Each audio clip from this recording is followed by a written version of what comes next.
할렐루야. 사랑하는 반석의 성도 여러분, 12월 7일 월요일 아침 아까베 시간이 돌아왔습니다.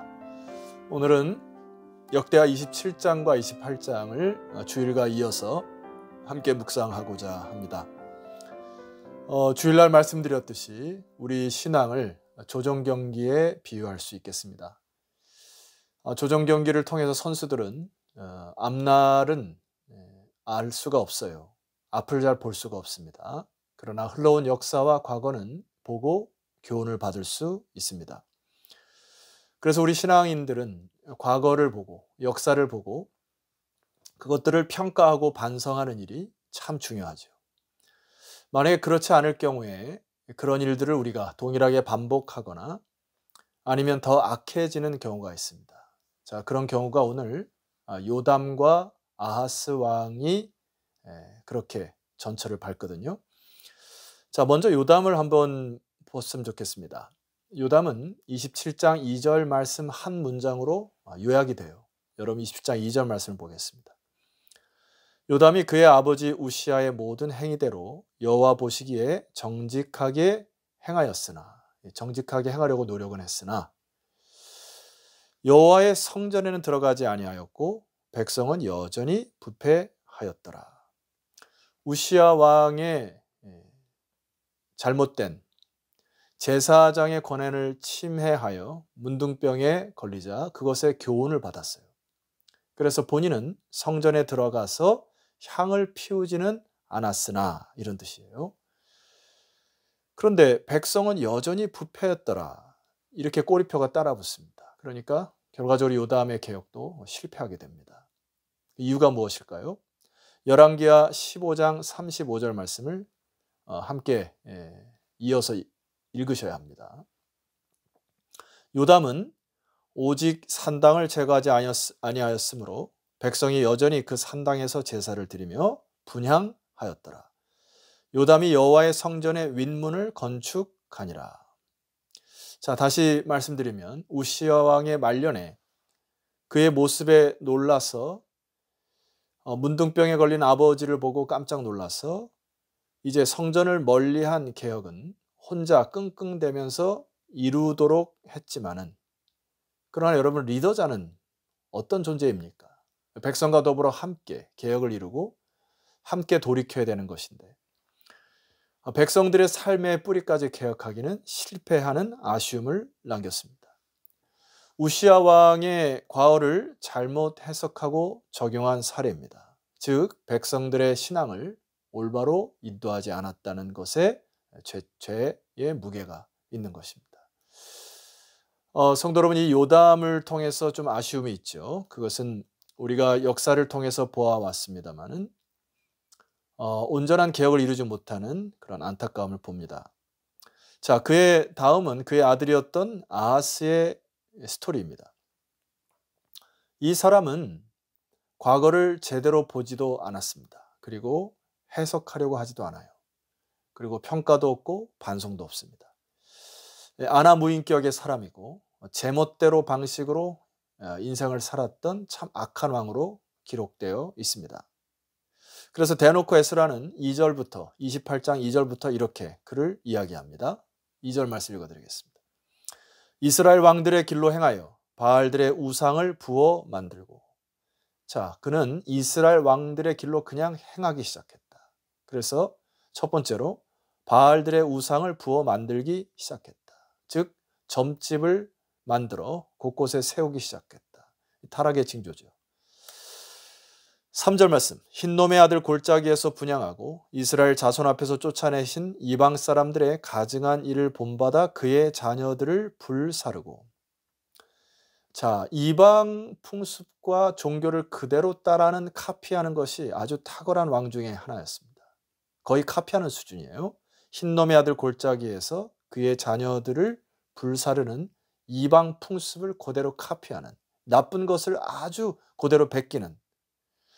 열왕기하 16장에 보게 되면은 아수르의 성전의 제단의 구조와 양식을 카피해서 유다에 그대로 건축하여 세우는 이런 아주 나쁜 것을 그대로 복사하여 그것을 쓰는 왕이 바로 아하스 왕이었습니다. 참 읽으면 읽을수록 참 가슴이 답답해집니다. 4절 말씀 보세요. 또 산당과 작은 산 위와 모든 푸른 나무 아래에서 제사드리며 분향하니라.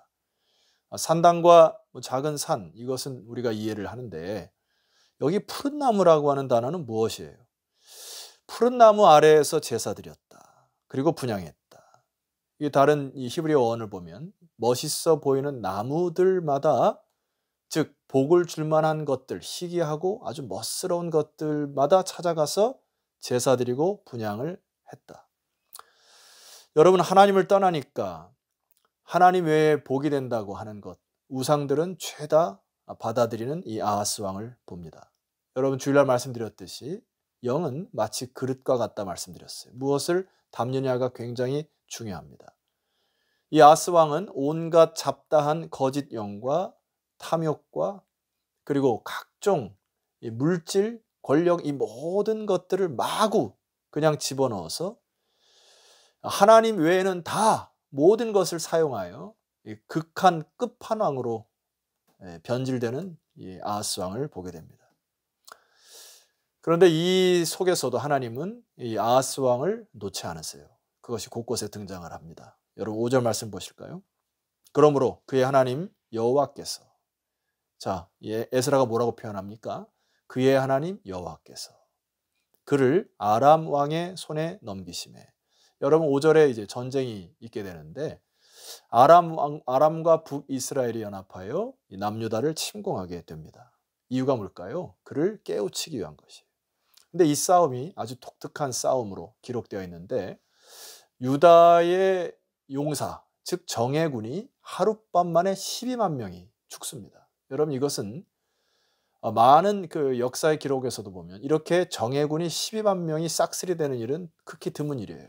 자, 이 전쟁을 통해서 우리가 무엇을 느낄 수 있습니까? 이것은 하나님이 일으키신 전쟁임을 알아야 했던 것입니다. 그뿐 아니에요. 7절에 보면 왕의 아들 마아세야와 국내 대신 아스리감과 총리 대신 엘가나도 함께 죽습니다. 그뿐이 아닙니다. 8절에 보면은 아내와 자녀를 합하여 20만 명을 포로로 사로잡아가는 일이 발생이 되고요. 그리고 모든 재물들을 노략하여 사마리아로 가는 중에 선지자 오뎃이 등장하여 그들을 꾸짖습니다. 너희들이 어떻게 이렇게 무례하게 하나님의 백성들을, 남유다의 사람들을 이렇게 끌고 가느냐 하고 그들을 꾸짖으니까 그 자리에서 이 북이스라엘의 군사들이 사로잡은 포로들을 이렇게 대우합니다. 옷을 가져다가 벗은 자들에게 입히며 신을 신기며 먹이고 마시게 하며 기름을 바르고 그 약한 자들을 모두 나귀에 태워 데리고 종려나무 성 여리고에 이르러 그의 형제에게 돌려준 후에 사마리아로 돌아갔더라. 여러분, 전쟁에서 어떻게 이런 일이 일어날 수 있을까요? 한 선지자가 얘기했다고 해서 그들이 사로잡아온 노예들, 노략물들을 다시 돌려주고 그들은 사마리아로 돌아갔더라. 자, 이건 역시 하나님의 개입이죠. 하나님이 아하스와 그의 남유다 백성을 깨우치시고자 하시는 하나님의 은혜의 방법이죠. 그런데 안타깝게도 아하스는 이러한 하나님의 개입이나 일어난 역사적인 이 역사와 히스토리를 보는 눈이 없습니다. 자, 16절 말씀 보세요. 28장 16절입니다.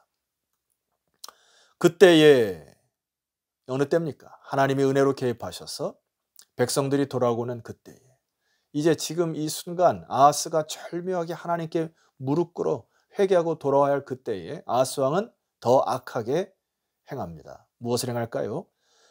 16절, 그때에 아하스 왕이 아수르 왕에게 사람을 보내어 도와주기를 구합니다. 하나님 앞에 돌이켰어야 될 아하스 왕이 오히려 마음이 더 강팍해져서 아수르 왕의 힘을 의지합니다. 그런데 그마저도 아수르 왕이 역으로 공격을 해요. 그래서 성경은 뭐라고 결론을 내리냐면 아무 유익이 못 됐더라, 이렇게 결론을 맺습니다. 이 아하스 왕이 아수르 왕에게 역공을 당하자 또 17절 말씀 보니까 에돔 사람들이 와서 칩니다. 18절에는 블레셋 사람들이 일어나 그들의 땅을 점령해 버립니다. 그래서 삽시간에 할아버지의 아버지가 얻은 땅들을 모두 한순간에 날려버리는 상황까지 오게 됩니다. 에스라는 이 모든 문제의 원인은 단 하나라고 19절에 이렇게 기록합니다. 이는 이스라엘 왕 아하스가, 여러분 아하스를 뭐라고 표현합니까? 이스라엘 왕이라고요. 얼마나 악했으면, 얼마나 하나님을 떠났으면 이렇게 비꼬면서 말합니까? 여러분 19절 말씀 보세요. 이는 이스라엘 왕 아하스가 유다에서 망령되이 행하여 여호와께 크게 범죄하였으므로 여호와께서 유다를 낮추셨음이니라.